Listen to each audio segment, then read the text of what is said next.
All right. Hello, everyone. Thanks for tuning in today. I'm Gabriel Riccio, who you may know as the guy who transcribes the King Crimson books, or for my project, the Gabriel Construct. And I believe this is the sixth video in which I am interviewing people I have collaborated with about their new releases. So I'm here today with Ryan Fitz-Henry, guitarist of the Australian post-rock band Solkyri, and he also has his own project, Forecast Tomorrow, we just heard, which has followed a rather unusual trajectory. Their 2015 debut album was a prog concept album based on Oliver Sacks' The Man Who Mistook His Wife for a Hat, filled with 5/4 grooves and atmospheric production. After that, it turned into a more electronically oriented instrumental project, reducing the lineup from a four-piece band to a duo with the group's bassist, Ryan Precy. So the two of you released two EPs in a series called Orders Errors, and then most recently released this record that we just heard something from, Concussion, a dark ambient record featuring multiple guests, including myself and violinist Sophia Udine, who you just heard on the song Concussion 4. So I first met Ryan online in the same Opeth fan community where I met Cameron Pico, who I interviewed a few weeks ago about his project Montresor. And as with Cam, Ryan and I have collaborated on many things throughout the years, mostly silly joke tracks, but this is perhaps the first serious thing that we've properly released together, aside from the Ulver tribute track, which included Cam, which we spoke about in that interview, and somehow got the attention of the band. So welcome, Ryan. It's great having you here today. Hello, good morning. Good morning from Australia. How are you? I'm doing all right. So let's talk about the new Forecast Tomorrow album, Concussion. What brought this project from experimental alt prog into soundscape territory? You play guitar on the first song, I believe, but beyond that, it's mostly synths, right? Oh, and the new release. Yeah, I don't think I played much guitar on it at all. Yeah, there's a little bit in the first track. Maybe some, I'm trying to remember now, maybe a bit of Ebo stuff for some soundscapey stuff. It's scattered throughout, but yeah, mostly synths. Yeah. And samples. Samples I recorded, I guess, outside or stole from Instagram. So what inspired the change in direction? Well, Forecast Tomorrow followed a rather unusual trajectory of sounds, pretty much out of necessity. It was always kind of my baby, my project. And yeah, the first album was basically a collection of my friends doing that kind of genre we were all into at the time, inspired by bands like, I guess, Carnival and yeah, other alternative prog metal type bands. I guess Tool's the obvious comparison, but doing our own spin on that sound. Um, but I guess that original lineup has just kind of dissolved after that first release. And I just wanted to keep making music, and at first didn't know really where to go with it. But Ryan Precy, as you said, the original bassist from the band, was I think it was actually him originally kind of started experimenting with electronic music, and he showed me some of his little beats and things he was making, and I thought, you know what, let's just go in a completely new direction. We were both big fans of artists like Ulver, Boards of Canada, Ben Frost, all those kind of artists, and I guess that trajectory led us up to this point where it became the latest release, much more dark droning stuff. Awesome. So this new release has two driving forces, right? One is an actual concussion suffered by Ryan Precy, and the other is that it's a charity record for Freedom Flotilla, which is an organization providing relief for Gaza. So can you tell us more about each of those things? Yeah, and you're exactly right. It really did have two strong driving forces. So yeah, the Precy and I were actually working on the third, and we still are working on the third. You mentioned earlier the Order Errors releases. We'd always intended it to kind of be a trilogy, and we're still working on the third release. And okay, so last year, as we were probably nearing the what we thought was the finish line of that release, Ryan Precy really unfortunately suffered a very serious workplace injury where yeah, a head injury and a really bad concussion. And yeah, I quickly realized right as we thought we were finishing this record, it wasn't going to happen. His cognitive abilities, even his abilities to just use a computer and things like that, staring at bright lights was just not able to happen.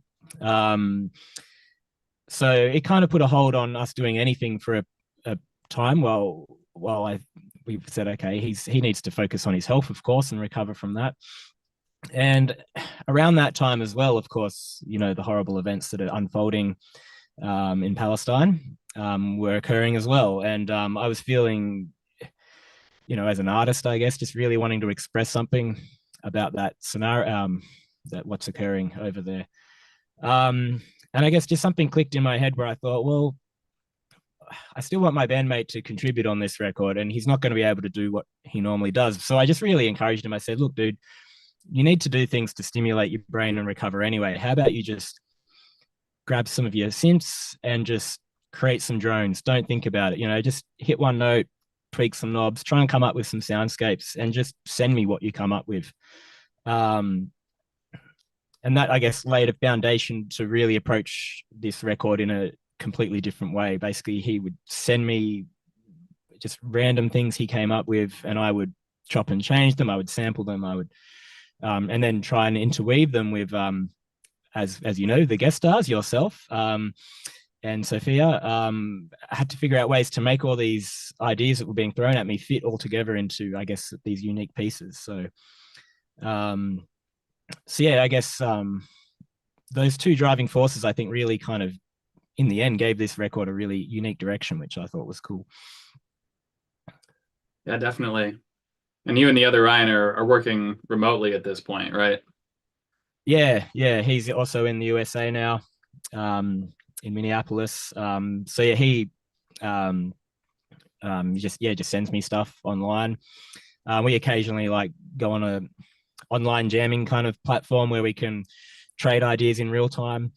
But that can be a bit clunky. So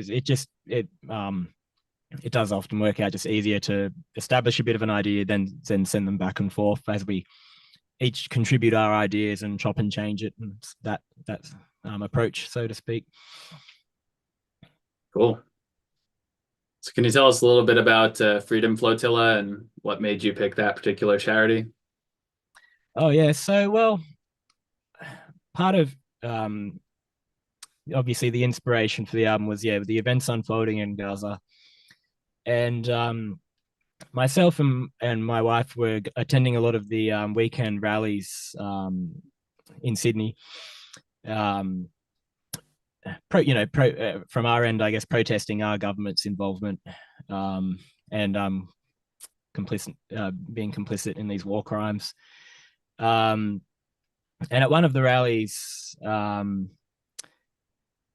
had a guest speaker who brought up this charity. I hadn't actually heard of that charity yet, the Freedom Flotilla. And one of their guest speakers brought it up and mentioned it, and it just sounded like a very, there's a lot of charities out there, right? And how do you pick one? But it sounded like a very heroic cause they were trying to do. They were raising money, and their plan was to basically just take a big boat to a port in Gaza and just drop off supplies without any approval, just charge on in there and drop off food and aid.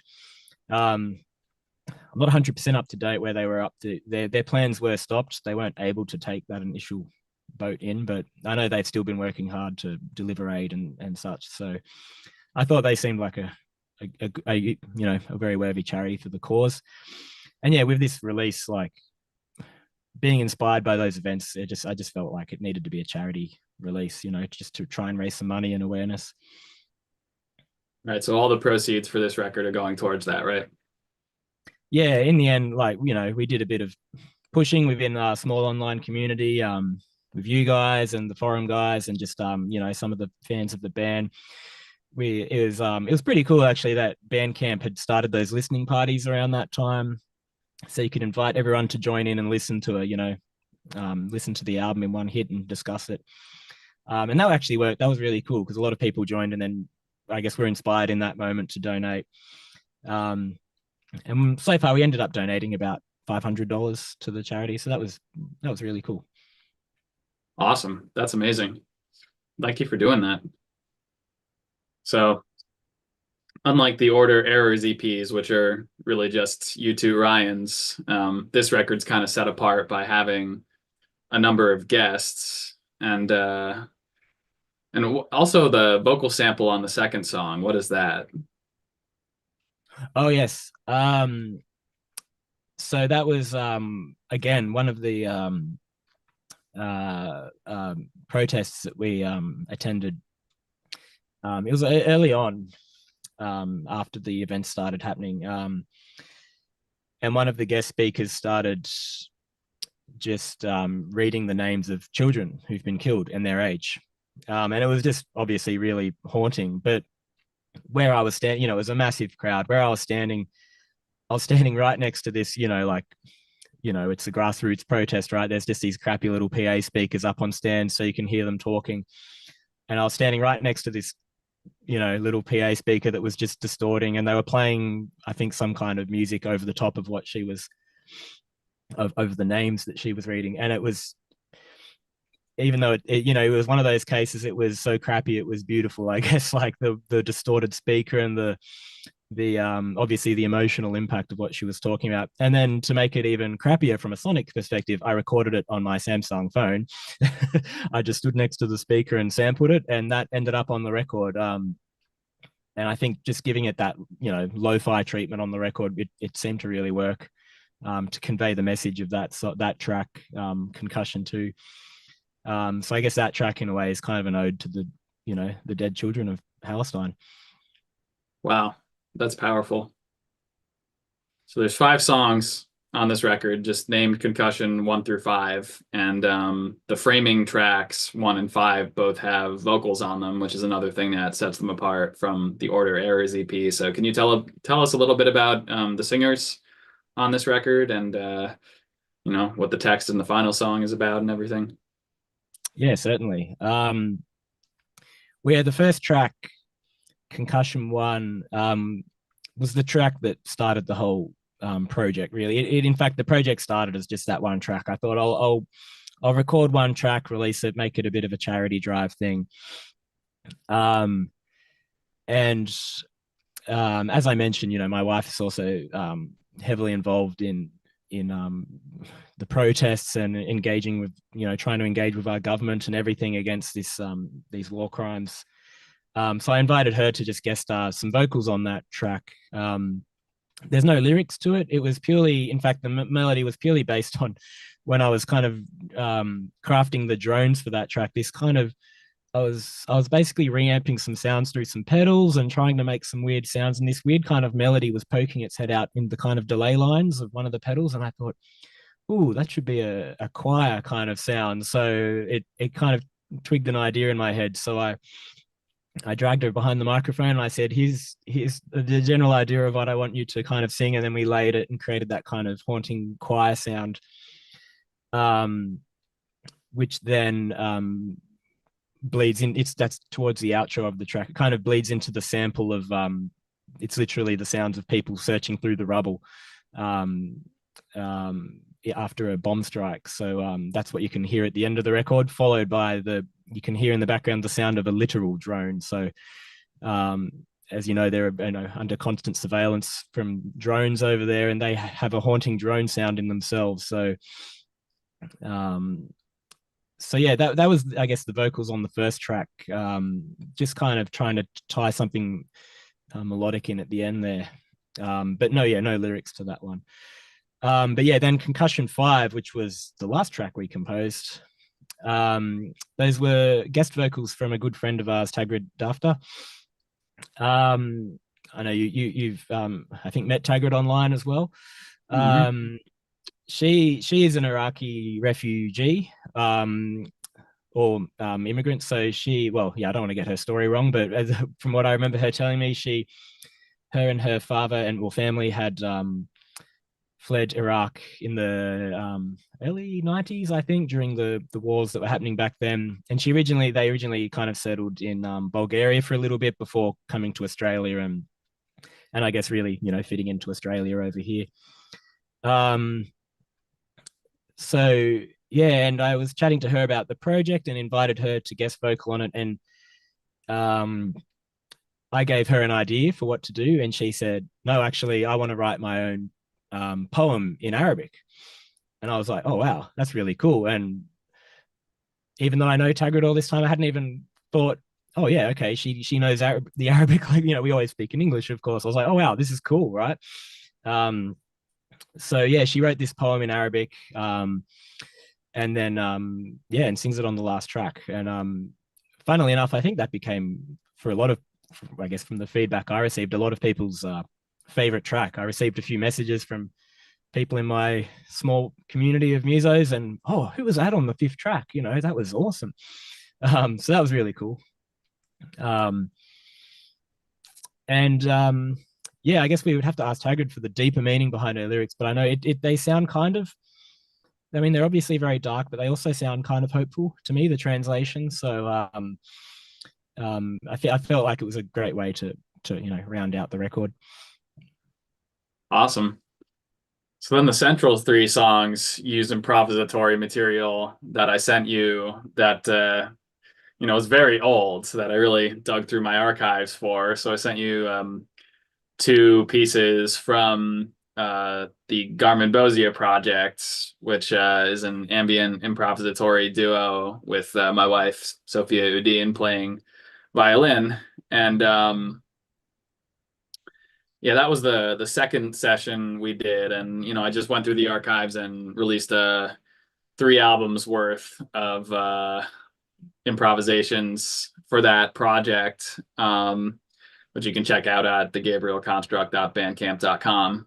Um, but but yeah, so I sent you the violin and electric piano recordings from that session, and I have a date here actually. We recorded those tracks on November 17th, 2014, so a decade Wow. ago. And you trimmed one of them down and added processing and overdubs to create Concussion 4, which we heard at the beginning, and then you used the violin from the other track as part of Concussion 2. And then I sent you a third thing, which was this dark ambient piano improv that I'd done in 2012, I believe, which was really poorly recorded in a University of Pittsburgh rehearsal room. And you did a great job of salvaging it and turning that into Concussion 3. So can you speak a bit about the process of working with the tracks that I sent you? Yeah. They were, because yeah, at that stage in the record when you sent me those, I think I'd only released the first track, Concussion 1, and had decided, all right, let's release a full album. And I was chatting to you, and you said, "Hey, how about I contribute some of these tracks?" I was like, "Yeah, awesome, let's do it." Um, and straight away I was like, "Okay, this is like very different for what I'm used to working with, like those kind of improvisational lines and tonalities." So it was a very cool, I guess, challenge to see, okay, how can I make, like you literally just said, something that's a decade old in your music, in your musical, experience and mine, fit it into my musical creativity and project here 10 years later. So but straight away, like, I guess when you listen to those pieces, they sound very like terrified, isolated, like, these are the kind of ways it makes me feel, right? And that fits into the theme of the EP. Like, the whole concept of concussion was, okay, obviously very literal. Okay, our band member has concussion, but really it was about, what is it like living in a war zone where no one in the world cares about you, right? Um, so yeah, those feelings of just being terrified, being weighed down upon, with nowhere to go. So I could feel that in what you'd sent me. So I guess the process behind like making it work and fit in was kind of like you said, chopping it up, changing it around, to a degree. They obviously still follow the progression of your original improvisations. And then, of course, the kind of synth drones being sent from Ryan Precy, my bandmate, going through a lot of what he'd sent me, what textures, what kind of patterns or note choices, finding ones that fit within the the framework of your improvisations. um it was a very different creative process for me in that regard. In fact, Concussion 4, the track we listened to, I don't think I actually play anything on it from memory. It's just the your parts and Ryan Precy's parts, and then my involvement was making them, taking these two unrelated performances and making them fit and turning them into a track. So yeah, it was a very different creative process for me in that regard. Awesome. Well, I think the results is a very cohesive record, actually, despite having contributions from all these different people. Yeah. I think it really came together into a big picture, and that makes me really happy. Oh yeah, definitely. It definitely did. And I guess that was the challenge on my end, was to go, okay, let's, I don't want this to just be a random collection of songs. I want it to tell the story, and it does. It kind of starts from the initial track, is that the actual concussion, in a way, like the actual feeling of just being pounded down on and just desolate lack of hope. Moving through to the ode to the dead children, then moving through to this feeling of being lost, having nowhere to go throughout the tracks 3 and 4, which are kind of more your improvisations, and then I guess finally ending on track 5, which, as dark as it is, I think has a twinge of hope to it. Yeah, it's got a really solid arc to it. So is there anything more you want to tell us about that record before we go back in time? Back in time.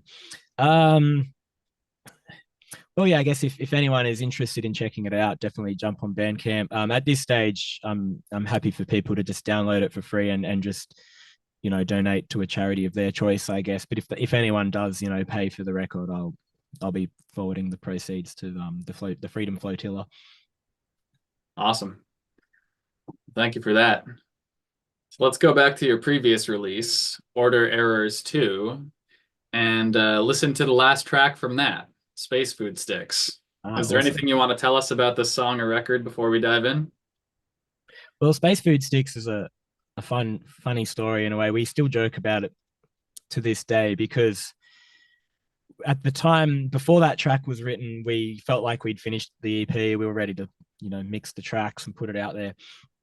But I had this one little synth line that ended up becoming the chorus of Space Food Sticks. And I said to Tracy, I just want to turn this into a little short interlude on the album, right? Like just somewhere between, track 2 and 3 or something like that, just a little interlude. And as we worked on it, it ended up becoming this monumental track where we're like, okay, we should make this a full song. And it probably ended up becoming one of our favorites off the release. So yeah, to this day, we joke about, should we write another short interlude for the album? Hoping that, inspiration will hit and and another awesome track will come out of it. But awesome. Well, let's give that a listen right now. This is Space Food Sticks from Order Errors 2.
Very cool. So what inspired the sax guest spot on that track? That's a yeah. So I mentioned earlier that we there's this little the DAW Reaper, right? Hmm. Um, we tend to use Reaper to compose our tracks, and it has a plugin which actually allows you to jam online. Um, but the kind of downside to it is there's all these little jam rooms you can select, but they're all open, so anyone can join at any time and just start jamming with you. So we're always trying to find like one that's empty, so we can just jam without some, like guitarist just coming in going like, look at me shred, which is just what happens all the time. Um, but anyway, this guy just joined in and was just like wailing on his sax. And we were like, what? That is so cool. And he was actually like, playing to what we were jamming, not just coming in and being like, check out this. Um, and you can chat. We were like, dude, can you just play heaps? We'll record it and just then I can sample you on this release. And he was like, yeah, go for it. So, he just wailed the whole time and I recorded tons. And then later I took it, chopped it up, took the samples I liked and layered them and that kind of stuff to make it fit the structure of the song. Um, and he gave us our email. We emailed him like, dude, check out the track. We never heard from him after that, which was a bit of a disappointment. But funnily enough, then for the upcoming Auto Errors release that we're still working on, he appeared again in the jam room. We were like, dude, we need you on this next release. So he will make another appearance. Oh, that's an amazing story. I never would have guessed. Yeah, yeah. So these But it records really are, Hmm? it really fit the song. So Yeah, no, it worked really well and gave it a whole other dimension. So these records are very DIY, right? They're all produced and mixed and mastered out of Mountain Forecast Studios, which I believe you're sitting in right now, and you're even yeah. making the album covers yourself, right? Oh yeah. So yeah. I've got my own little home studio we built in the garage. Well, that's where I mix um, and produce all my side of it. Of course, Pracy being in America has his own little basement studio with all these synths, and he that's where he'll craft his sounds. But yeah, I do all the mixing and mastering myself. It's all a DIY job just to make it easy and expressive, and of course affordable.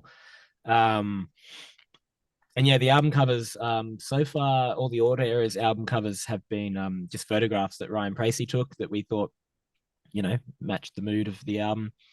And yeah, they're kind of fun. They're meant to be a bit fun of those records. But they have this kind of, we've got this underlying theme where we name the songs after something kind of nostalgic from your childhood and then tie it into something a bit more twisted in your adult years. So I guess that's kind of the take on those albums, like kind of being nostalgic for your younger years where the world seemed like a simpler place.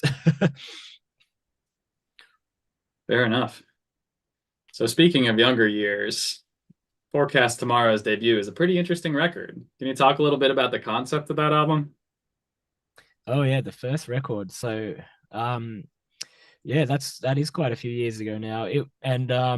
The concept was it was my idea. I'd read this book by Oliver Sacks that you mentioned earlier called The Man Who Mistook His Wife for a Hat. And I just found it very interesting, this concept of um when I guess illness or some kind of event happens to someone, how their brain and their personality and their intellect can become this really strange disconnected series of events. And so, like, the name of the book implies, of course, he got confused and he mistook his wife for a hat. And it's part of the book. He tells the story of how the man kind of he was getting confused. He was trying to grab his wife and put her on his head to use her as a hat because he had a problem with his brain and he wasn't able to piece together things in the correct way. Um, but the really inspiring things about some of those stories was how often the parts of the brain that would still work and function really highly were the musical parts of the brain, which I always found that fascinating. So, like, he had stories of people who were, I think one of them, he was a conductor and he could still, from memory, conduct an orchestra, even though he had severe brain damage and couldn't engage with his family anymore and that type of thing.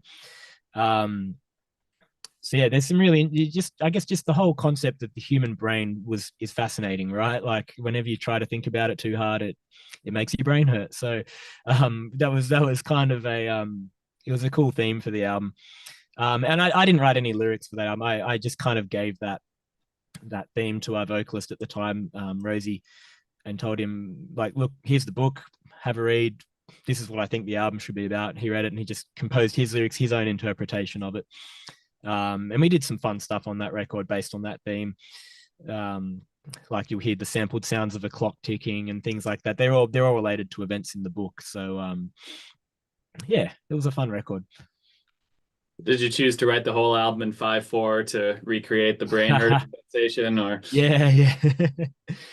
Just at the time, I don't know, I was very obsessed with that 5/4 feel, and just everything I was writing was coming out in that feel just kind of spontaneously. The whole album isn't that like there's a few bits of I think 7 and stuff like that, but yeah, the majority of it's that kind of 5/4 groove. And at the time that was just really working for me. It almost felt more natural than 4/4 at that time to groove to that pace. So um yeah, I still love it, but I've also become a bit conscious of all right, let's just stop writing in 5/4. Just let's I don't want to, I don't want it to stifle my creativity. Fair enough. It's always good to have that awareness. Yeah. So do you ever plan on returning to the full band format with Forecast Tomorrow, or is it going to be in a more electronically oriented project for the time being? Yeah, look, I think for the time being it will stay more in the format it is. I'd be open to it, but I guess with Tracy having moved to America, um, and the other band members, they're still in my life, of course, but haven't been as involved with making music with me. We've moved on to different things, I guess. So yeah, I guess we'll see what time brings up. But I am not going to be like, now that Forecast Tomorrow has revealed itself to just be whatever is happening at the time, rather than one distinct genre or style.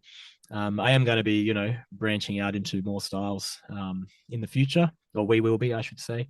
Where exactly we will go next is not 100%. The first thing on the horizon, of course, is to finish the Order Eras trilogy. So once that's done, we'll see where it takes us. Awesome. Well, I'm excited to hear where you end up. So the two of us have collaborated on a pretty large number of things over the years, most of which were silly and private. Made numerous joke songs together, including some new metal tributes. But you also participated in some February album writing month efforts with Cameron Pico, as mentioned earlier. And you contributed to a song of mine called Troll Song for that month, and you were also involved in the Ulver tribute that got the attention of the band. So would you like to talk about any of that stuff? I'm probably speaking for all of us with the Ulver tribute, where we all kind of felt afterwards, damn, we should have put more effort into that. We kind of had a bit of fun with it and then went, oh, Ulver have shared our song. Yep. Okay, damn. We should have made a whole album. But that was a cool track, and it was just cool to see the band had that kind of level of just going, like, it kind of made you feel like the band are just nerds like us, right? They've just kind of gone, oh wow, we've reached the point where some bedroom studio nerds are like analyzing and creating songs that sound like us and then sharing it online, and they seemed stoked by that, didn't they? So it was a kind of humbling thing. Yep. Very surreal. Yeah.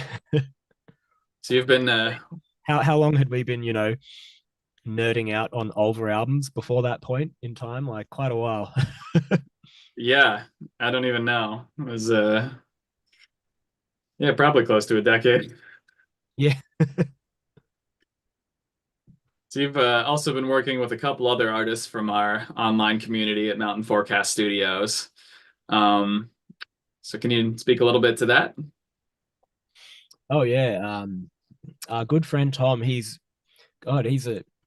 a bit jealous of the guy. He just picks up a guitar after years of not really playing it, and just starts hammering out these awesome metal riffs and posting them to us, and then he says to me, "Oh, can you mix this. I'm like, yeah, sure, it sounds awesome. So I kind of, reamped it through my guitar amps and just tried to tidy up his sounds and takes. But really, like what he'd made was really a couple of really cool songs.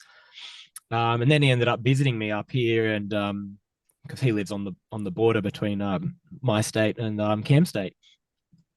But yeah, he ended up visiting me here so he could, record his vocals through a bit more quality equipment, um, which was really fun. We posted a little video of him doing that online, I think, on my Facebook page. Um, and yeah, that was for his second track, which was like, what was it, 8 minutes long or something. He's Yeah. like, oh, the second metal song I'm ever I'm gonna make an 8 minute long like epic metal journey. I was like, bloody hell, what a dude. Um, so yeah, I'm looking forward. I think he's still working on some more tracks. I'm looking forward to him hopefully coming up here again soon and laying down some more vocals. Yeah, that'll be cool. Awesome. Well, if anyone wants to hear that stuff, I just dropped the link in the chat. That is beholdermetal.bandcamp.com. So, so as far as live stuff goes, your main gig is you play guitar in a touring post-rock band called Solkyri. What can you Yes. tell us about that project? Oh, Solkyri. Yeah. So I've been in Solkyri since 2014. They started it as a three-piece, and I guess quickly realized they wanted another guitarist. So that's when I joined the fold, and it's been a great journey ever since. So they were already a semi-established Sydney-based post-rock band, um, signed to the Aussie label for post-rock, which is Birds Road. Um, and yeah, it's led to some great opportunities for all of us. So I guess worth talking about our last album, which was Mount Pleasant, released in 2019, um, led to us getting a really awesome opportunity to support the genre legends. Really, We Lost the Sea on a tour across Europe, which of course got completely ruined by COVID and cancelled. But thankfully, several years later, we were able to rebook that tour actually across two legs. So we did two trips to Europe. And yeah, got to play some really amazing shows, playing festivals like Dunk Festival in Belgium, Glumar Festival in Germany, and yeah, just lots of great shows across Europe, going from London all the way out to Romania. Just getting to really explore the diversity of Europe and its music scene, which as an Australian is amazing to see, because I don't know, our scene and fans can be a bit lacking sometimes in Australia, but Europeans just love it. They show up to see the support band, which as the support band on that tour was just so fun. Um, yeah. Right, yeah, I guess the timing of that album was perfectly bad because it came out Yeah. in March 2020, right before the lockdown hit, right? Oh yeah. I think we had just played, because we were playing the shows to release that album in Australia. We had a Melbourne gig which we played, and I think I can remember us literally like kind of being like, "Oh, we saw some people like wearing masks on the plane. Like, how crazy!" It was like such a thing at that time, right? And then I think by the time our Sydney show might have been a week later or something, everything was locked down. It was cancelled, and yeah, it was. Well, everyone knows what that time was like. Right. So you also produced that record, right? What was that process like? Yeah, so to that point, Soku, we'd always recorded with an engineer and mixer, audio engineer, Dax, from Puzzle Factory Studios. But he ended up moving to London and opening up like a really, like, he built his own studio, and he's really cemented himself over there, I think, in the industry. So he mixed this record, but of course we couldn't. We used to record from his little home studio in Penrith, Australia, but we couldn't do that this time. And I was starting to become really interested at that stage in doing the home studio thing. And although I hadn't built my studio yet, I'd figured out a way we could record it all in house. I'd gotten a lot of acoustic battens and treatment I could just throw up on the walls to treat the big living room to record the drums in. And I'd bought all the good preamps and microphones. And so yeah, it was probably one of my first major journeys in tracking an entire album, and nothing programmed, no programmed drums, right? So we tracked real drums, real guitar amps, um, and I guess I was the main producer from that perspective, kind of guiding how to piece the songs together. But the whole band was obviously involved in that side of it. We were all just coming up to my house and brainstorming ideas. So yeah, it was a unique process for the band at that time to have, I guess, no outside influence. So that's always a challenge in other ways. Um, having an outside influence can be a great thing to help go, okay, there's conflicting ideas here, let's focus in on this idea rather than to help kind of guide the band. So it does become a challenge in a way when there's no external voice to help guide you, but I think for us it was the right thing at that time. We felt like we had all these ideas that we were able to get out. So it was a great opportunity, that record, and well, it led to the great opportunities in the end once COVID stopped. Well, the record sounds amazing. I think I don't think anyone would ever guess that it was the first record that you produced from start to finish in that studio. I mean, it just sounds awesome. Did you also record the playthrough videos you guys did in that space, or was that somewhere else? um there's the yeah, we didn't do any playthrough videos in my house. I think maybe the film clip we released for Pendoc was actually recorded in the bassist's house, where we just did a really simple DIY film clip with the band in the living room and the camera kind of in the middle spinning to view us all. Now that I have the studio built in my garage, we can do a bit more better quality playthrough videos. But at the time of what we were doing with that album, it all looked kind of bit but too budget to make like nice videos out of when it's just in the living room and things like that. Gotcha. So you guys have a new EP coming soon, right? Did you produce that one as Yes, well? yes. Yeah, so that EP is an interesting story as well. The EP, I don't know, I guess I feel like it was a celebration of the previous album, that EP, in a way, because we felt like that album did lead us to these great opportunities to tour with bands like We Lost the Sea and play these big festivals, play these big crowds. Um, so I had this idea in my head during the COVID lockdowns to say, well, we can't rehearse, or we can't write together. We can only share things online.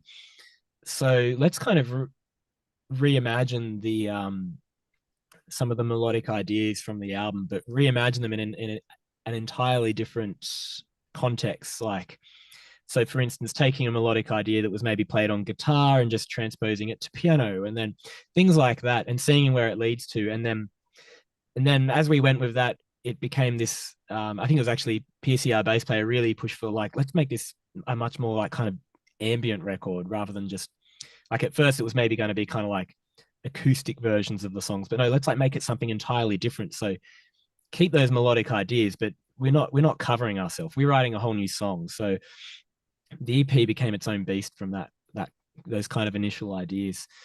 So it's very much it's related to the previous album, but it's very much its own thing as well. Awesome. Well, exciting news. We are going to be debuting a new song from that EP right now. So what Yes, can you very tell us excited. about You Coward?